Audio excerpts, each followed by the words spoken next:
in southern Kentucky. This is WYMT Mountain News Weekend Edition.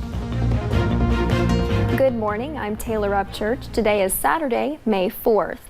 The opioid epidemic affects people in many different ways, from those using to their families. May is National Mental Health Awareness Month. WYMT's Macy Marie talked to a children's therapist about how addiction takes a toll on the mental health of children here in Appalachia. This room inside primary care centers of eastern Kentucky is filled with toys and activities for children. It's a way that kids can come in and communicate in session through their play. But the purpose of this area is not always to bring out smiles. Sometimes these toys are a way for children to cope. So many childhood experiences increases your risk of different things, and it's things like heart disease and life expectancy. Jill Martin is a children's therapist. She says kids in eastern Kentucky are at a high risk of abuse or having a parent who is addicted to opioids. You can't go anywhere and not deal with addiction. It is an epidemic, especially in our community. And growing up with these problems can lead to both mental and physical health issues down the line. You're more likely to become addicted. Martin says addiction, anxiety, and depression are sometimes rooted in childhood. They'll often tell me like the very first time that they used was with a parent, and it's like when they're really young, like in childhood will be the very first time that they used. Hoping spreading awareness can save young lives. In Perry County, Macy Marie, WYMT Mountain News. You can report child neglect or abuse in Kentucky by calling 877-597-2331. And now let's check in with meteorologist Shane Smith for a look at your forecast this morning. Shane, like we said earlier, it was pretty soggy out there yesterday, and it doesn't sound like the story's changing for today. Yeah, it's the old broken record forecast, Taylor. Same thing over and over again. Let's take a look at what's going on right now.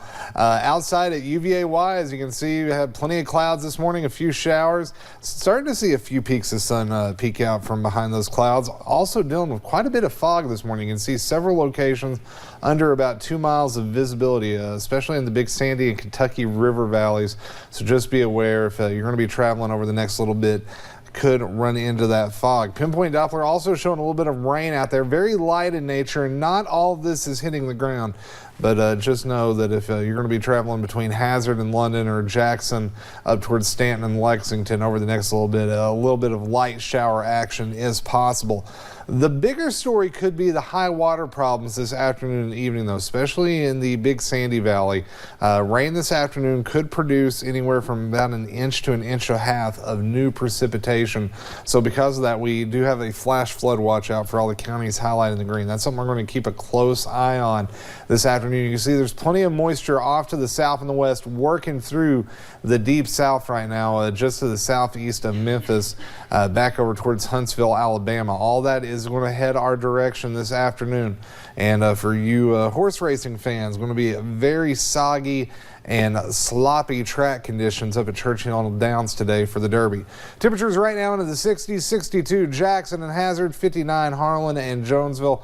As we take you through the remainder of the next 12 hours, 60s to the 70s. Keep the umbrellas handy. It is going to be a soggy day. Not a washout, but several rounds of rain are heading our way. We'll take a closer look at the rainfall forecast totals, plus a nice start to the new work week. That's coming up here in a few minutes, Taylor. Thanks, Shane. A well-known Floyd County teacher and historian died Thursday night. 67-year-old Floyd Davis passed away in his sleep due to health issues. Davis was a social studies teacher at the David School. Students and staff say this is a huge loss, not only for their school, but the community. Floyd was one of a kind. He definitely was a staple in the community, not only at the school, but he's very well known in Floyd County and was like basically a local historian. Visitation for Davis will be held today. Funeral services will be tomorrow at 4 at the Carter Funeral Home. And since 1966, one business in Hazard has been literally capturing the beauty and history of the region. But the owner has decided it's time to retire, and the business will close later this month. WYMT's Connor James has more on the legacy of Gordon's photo. The old saying goes, a picture is worth 1,000 words. But the images here at Gordon's Photo Center, they do more. They tell a story. Yeah. But like all great stories, Oh, I'm going to miss it terribly bad. I'm going to be lost. there has to be an end.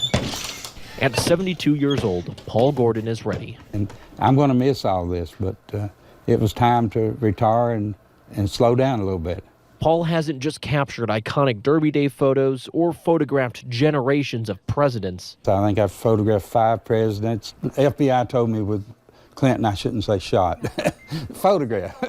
He's bumped shoulders with fame, All kinds of stars, Dolly Parton. all while staying humble I've always really enjoyed doing photography. about his real passion. And I love people coming here with pictures that look horrible, old pictures, and I work with them and make them good again, and I bring back memories. And the best thing I can get is somebody look at a picture and they start crying because it's so good. In the digital age, what Paul is most devoted to, film, is becoming obsolete. Technology has took over. I tell people, you know, I'm a pilot and do aerial photography in the helicopter, and I've been replaced with a drone and a phone. Lately, he's just been waiting for someone to buy the building. I just couldn't stand to see something that I worked so hard for to deteriorate.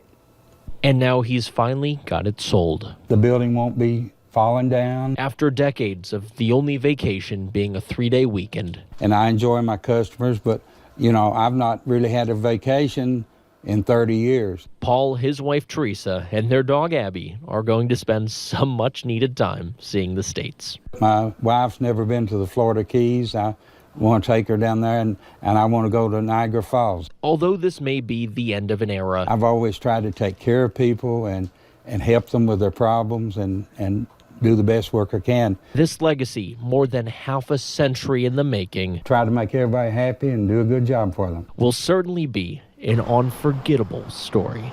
In Hazard, Connor James, WYMT Mountain News. Well, I'm sure that store will never be forgotten. The shop will officially close its doors on May 24th. Gordon says he still plans on living right here in Hazard. And Inez Fire and Rescue has some new outfits this week after receiving a $22,000 grant to upgrade its turnout gear.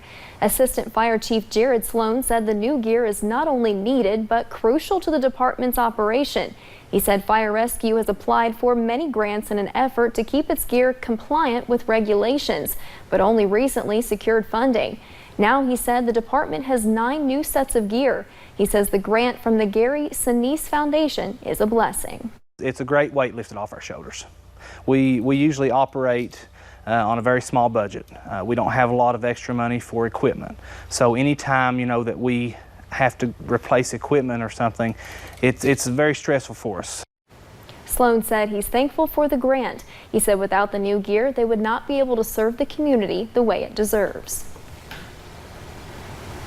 And could printing presses be repurposed to make solar panels? Researchers at the University of Louisville got a $1 million grant to answer that question. The university says the goal is to reduce the cost of producing solar panels.